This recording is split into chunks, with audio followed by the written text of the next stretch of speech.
येशूला आपणाकडे येताना पाहून योहान म्हणाला, हे पहा, जगाचे पाप हरण करणारे देवाचे कोकरू. माझ्या मागून एक पुरुष येत आहे, तो माझ्या पुढे झाला आहे, कारण तो माझ्या पूर्वी होता. मी त्याला ओळखत नव्हतो, तरी त्याने इस्रायलला प्रकट व्हावे म्हणून मी पाण्याने बाप्तिस्मा करीत आलो आहे. आत्मा कबुतरासारखा आकाशातून उतरत असताना आणि त्याच्यावर स्थिर राहिलेला मी पाहिला. मी त्याला ओळखत नव्हतो, तरी ज्याने मला पाण्याने बाप्तिस्मा कराव्यास पाठवले त्याने मला सांगितले होते, ज्या कोणावर आत्मा उतरत असताना आणि स्थिर राहताना पाहशील तोच पवित्र आत्म्याने बाप्तिस्मा करणारा आहे. मी स्वतः पाहिले आहे आणि साक्ष दिली आहे की हा देवाचा पुत्र आहे. प्रभूचे हे शुभ वर्तमान.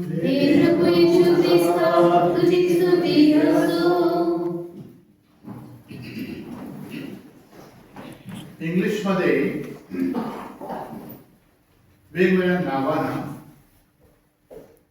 आणि जी नावं खरी नाहीत, जी काही अंशी खोटी असतात किंवा ती त्या व्यक्तीच्या स्वरूपाला, रूपाला, त्याच्या रंगाला, त्याची जी उंची किंवा लांबी असते त्या अनुसार त्यांना नावं दिलेली असतात. त्याला इंग्लिशमध्ये निक नेम म्हणतात. आणि हे निक नेम सगळ्यांना दिलेले असतात की नाही.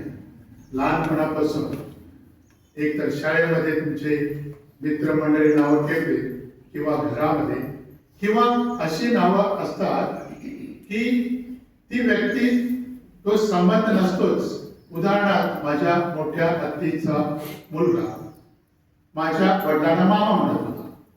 मग सगळे आमचे मामा म्हणायला लागले, कारण तो सगळ्यात मोठा होता आणि मग आम्ही सर्व लहान होतो. मग शेवटपर्यंत आम्ही आमच्या वडिलांना मामाच म्हणत होतो. अशा वेगवेगळ्या ठिकाणी ही नावं पडलेली असतात, दिलेली असतात आणि ज्यांना दिली त्यांना काही वाटत नाही, ते सहजच.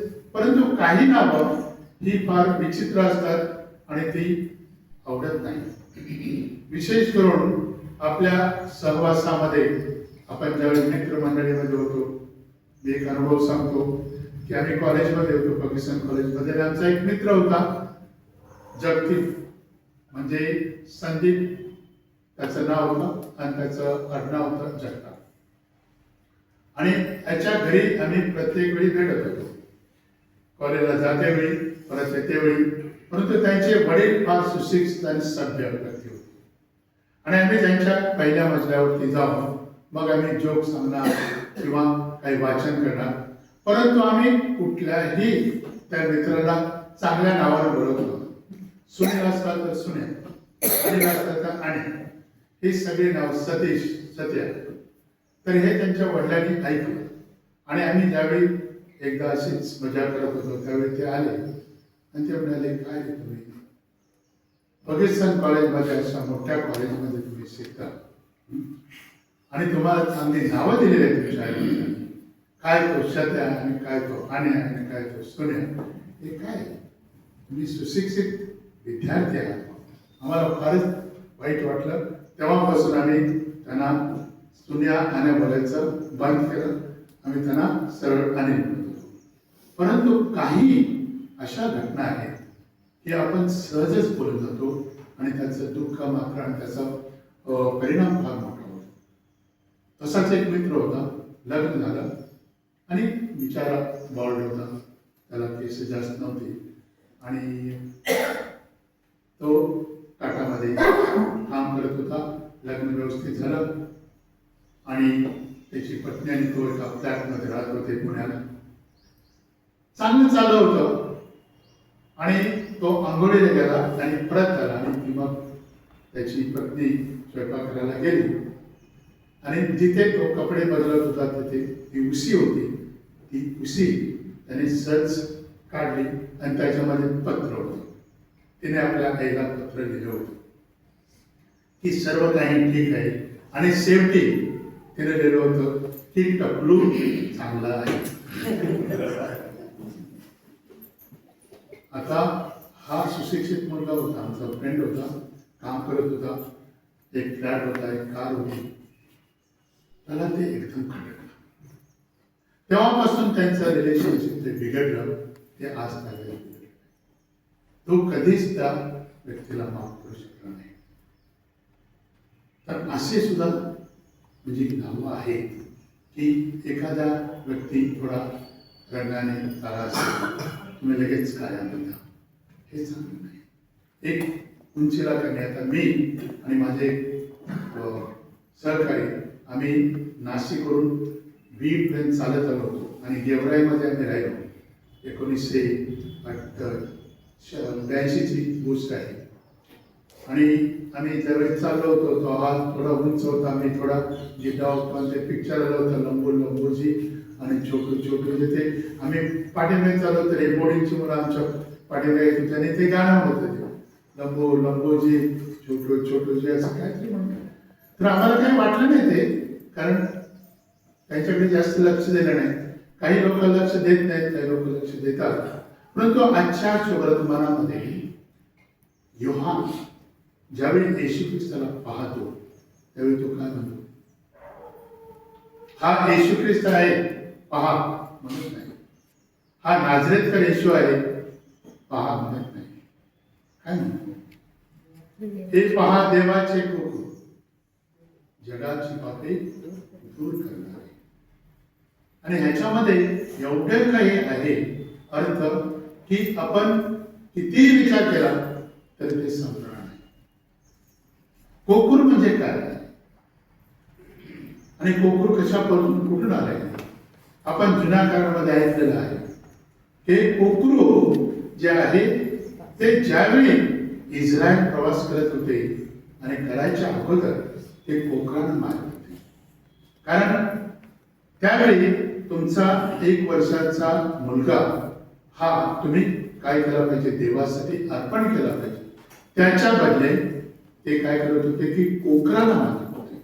आणि ती प्रथा आज सगळ्यात तशीच आहे की पासोवर ही जी सण आहे त्या दिवशी यहुदी लोक त्यावेळी ते कोकराला मारतात, मुलाला मारण्याच्या ऐवजी कोकराला.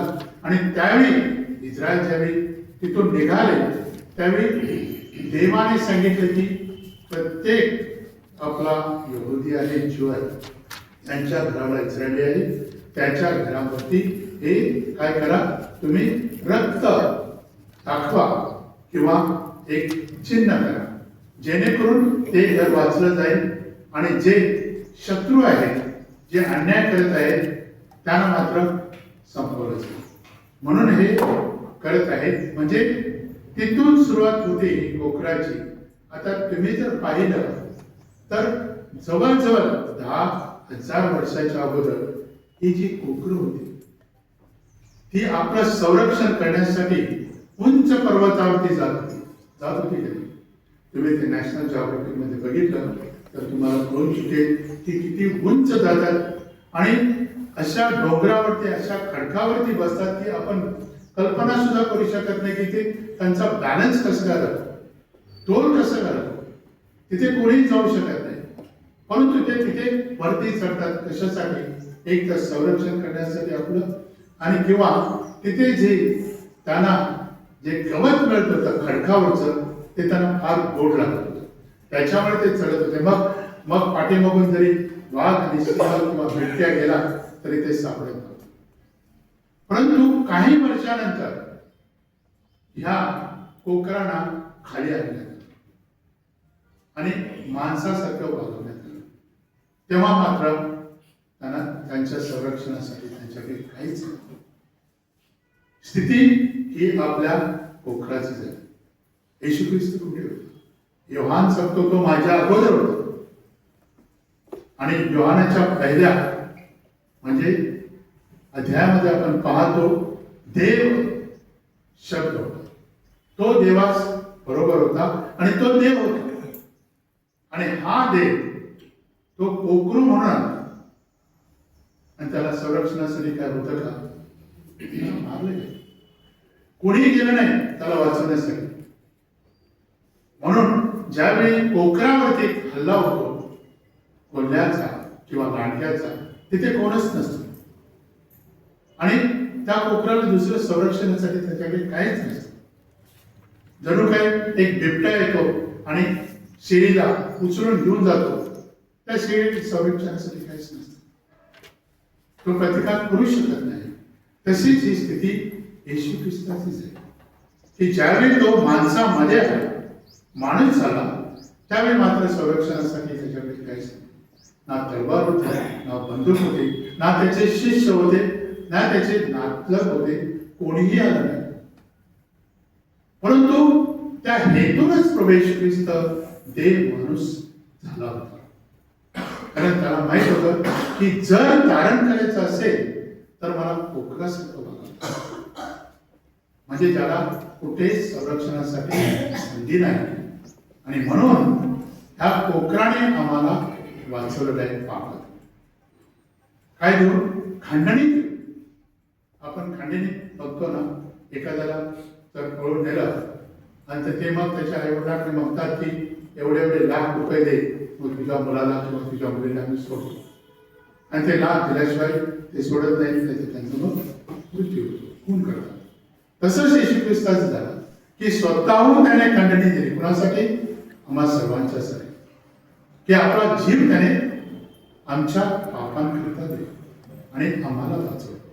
म्हणून पहिल्या पात्रामध्ये यशाया म्हणतो की हा सेवक आहे, नंतर योहान म्हणतो हा देवाचं पोखरू आहे.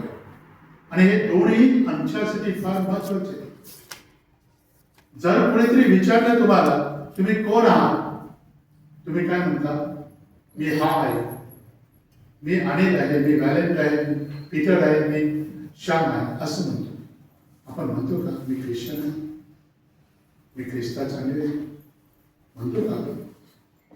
आम्हाला भीती वाटते ती व्यक्ती काय म्हणते. परंतु इथे योहान ते कुकुर आहे, तो येशू ख्रिस्त नाही, तो नाझरेथकर येशू नाही, ते कुकुर आहे. म्हणजे आम्हाला एक ह्याच्यापासून धडा मिळतो की आपण ख्रिस्ती म्हणून पहिल्यांदा आपली व्याख्या दिली पाहिजे. आपली जी ओळख आहे ती ख्रिस्ती म्हणून. मग ती ओळख आपण कशी देणार? याच्यासाठी प्रभू येशू ख्रिस्ताने म्हटलं की तुम्ही सेवक झाला पाहिजे. आणि सेवा कशी केली पाहिजे? जशी मी केलेली आहे तशी सेवा केली पाहिजे. तुमची सेवा काय असते? आमची सेवा काय असते? स्वार्थासाठी असते.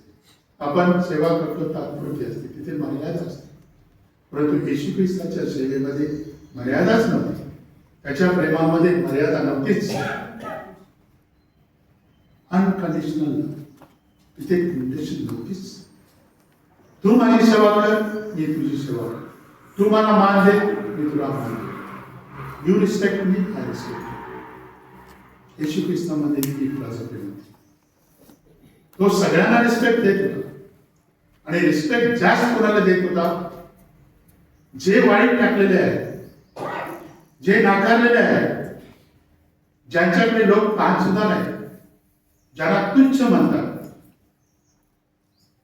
त्यांच्याकडे पहिल्यांदा तो वळत होता, त्यांच्यावरती जास्त प्रेम करत होता. आणि म्हणून येशू ख्रिस्त म्हणतो मी सेवक झालो, माझ्या सेवकाच्या प्रमाणे तुम्ही सुद्धा सेवक व्हा. आणि नंतर तो म्हणतो की जसे मी तुमचे हात धुतले तसे तुम्ही एकमेकांचे विचार करण्यासाठी गोष्ट आहे. आपण किती सेवा करतो आपल्या आई वडिलांची, आपल्या भाऊ बहिणीची. जर आपण भाऊ बहिणींची आई वडिलांची सेवा करू शकत नाही तर मग काय सेवा करणार दुसऱ्यांची? संत कुठे ओळखावं? बाहेर नाही. समाज कल्याण करणारा समाजसेवक कुठे ओळखावा? किंवा जो माणूस खरोखर इतरांची सेवा करतो त्याला कुठे ओळखावं? संत घरामध्ये ओळखावं. आपण भरपूर काम करू, सोशल वर्क करू, चर्चचा फंक्शन आलं की लगेच आपण तिथे राहू, यात्रा आली तर लगेच आपण जीवनच देऊ तिथे, आम्हाला आठवण सुद्धा होत नाही कुटुंबाची. तर तू कुठं म्हणते काय देखावा असतो? हा देखावा आहे. माझं नाव फक्त यावं, मला मान मिळावं, मला प्रसिद्धी मिळावी, त्यासाठी आपण करतो. परंतु इकडे आपली पत्नी, आपली मुलं, आपली आई वडील हे त्रासातून जातात, दुःखातून जातात, त्यांची मात्र आपल्याला कधीच काळजी पडत नाही. त्या समाज कार्याला काहीच अर्थ नाही. येशू ख्रिस्त म्हणतो सगळे सोडा आणि माझ्या पाठीमागे या. एक तर ते करावं, नाही तर हे करावं. तुकारामाने काय केलं? सोडून दिलं. तो म्हणा मी जर कुटुंबामध्ये गुरफटलो तर मी देवाकडे जाऊ शकणार नाही. येशू ख्रिस्त तेच म्हणत आहे की तुमची सेवा ही घरातून सुरू तरच ती खरी सेवा. नाहीतर आपण सगळ्यांना दुःखी ठेवणार आणि आपण फक्त प्रसिद्धीसाठी जाणार, याच्यामध्ये काही अर्थ नाही. ही सेवकाच झाला. नंतर म्हणतो की योहान म्हणतो की हे गोकुळ आहे. कोकराने ज्याप्रमाणे आपली स्वार्थ त्याग केला, आपला जीव दिला, त्याप्रमाणे आपण एकमेकांना जीव दिला पाहिजे. आणि कसा जीव दिला पाहिजे? जगता जगता मरत राहिला पाहिजे आणि मरता मरता जिवंत राहिला पाहिजे. आणि म्हणून येशू ख्रिस्त जरी मेला तरी त्याने मरणावरती विजय मिळाला. आणि कशावरती मिळाला? कारण त्याचं मरण हे जीवन होतं. आपण म्हणतो, आपल्याला मरणाचा फक्त एकच अर्थ माहिती आहे, दुसरा अर्थ माहित नाही. आपण ज्यावेळी आपलं कष्ट, आपला त्याग, आपले वेळ इतरांच्यासाठी घालवतो त्यावेळी आपण मरत असतो. आई म्हणत असते कोणासाठी? मुलांच्यासाठी, आपल्या पतीसाठी. पती मरत असतो आपल्या मुलांच्यासाठी, आपल्या पत्नीसाठी. कसं मरत असतो? स्वार्थ त्याग. मला एवढंच माझ्याजवळ आहे, त्याच्यातलं मी थोडं माझ्या मुलाला दे, माझ्या शेजाऱ्याने, तिथे मी मरत असतो, तिथे मी स्वार्थ त्याग करत असतो. म्हणजे अखंड स्वार्थ त्याग करणं म्हणजे जीवन जगणं. त्याच्यामध्ये जीवन फक्त जगणं आणि जीवनाचा अर्थच आपल्याला कळत नसेल तर मग त्या जीवनाला काही अर्थ नाही. आपल्या जीवनातून इतरांचं जीवन कसं आपण करू, कसं त्यांना जगण्यासाठी आपण मदत करू, त्याला खरं मरण. आणि मरता मरता जगणं आणि जगता जगता मरणं हे येशू ख्रिस्ताची शिकवण आहे. जोपर्यंत मी मरत नाही इतरांच्यासाठी तोपर्यंत मी जीवन देऊ शकत नाही आणि जगू सुद्धा शकत नाही. म्हणून आज हे दोन जे ओळख दिलेल्या आयडेंटिटीज, सेवक आणि गोकुळ, या प्रत्येकाने आपल्या जीवनामध्ये येशू ख्रिस्ताचा अनुकरण केलं पाहिजे. तरच आपण खरोखर ख्रिस्ती म्हणून ओळखलं जाऊ. तुम्ही न सांगता सुद्धा लोक म्हणतील ख्रिश्चन आहे. आपलं चर्च आहे. आपण एक फार मोठं उदाहरण देतो. इकडे फार गोंधळ होतो, तिकडे फार गोंधळ होतो. काय लाऊडस्पीकर लावतात आणि डीजे लावतात आणि हे करतात, सगळा गोंधळ होतो. आपल्या चर्चमध्ये गोंधळ होतो. आपण प्रार्थना करतो आणि घरी जातो. आपण फडायला किती मिनिटं लावतो? 1-5 मिनिटं बस. त्याच्या प्लेटला लावतच नाही. कशासाठी? काही गरजच नाही ना. प्रार्थनेवरती आपण लक्ष दिलं पाहिजे. परंतु ती प्रार्थना जर आपल्या कार्यामध्ये, हे जर मिसा आपण बलिदान करत आहोत, आज जे म्हणत आहे योहान, ते कोकरू आहे, तो कोकराची प्रत्येक वेळी आपण आठवण करतो. त्या ऑल्टरवरती, ती आपली वेदीवरती आपण येशू ख्रिस्ताला अर्पण करत आहोत. त्या कोकराला अर्पण करत आहोत आणि त्या कोकराने आपल्याला जी शक्ती, सामर्थ्य दिलेलं आहे ते आपण इतरांना नाही दाखवलं तर मग आपण विसाला घेऊन जाते वेळी आपण काय समजत? आपण फक्त येतो, आणि विसरून जातो. आपलं काय एक प्रकारचं आपली रिस्पॉन्सिबिलिटी ती आपण संपवून घेतो फक्त त्या 4 भिंतीमध्ये. या 4 भिंतीमध्ये काय होतं त्याचा परिणाम जर नाही झाला सकारात्मक तर मग त्या विसरत जातात. म्हणून आपण आज विशेष म्हणून प्रार्थना करूया की आपण ख्रिस्तासारखं जीवन जगण्यासाठी कुठेतरी केव्हा तरी आपला स्वार्थ त्याग करू. पिता पुत्र आणि पवित्र आत्मा यांच्या नावे आमेन.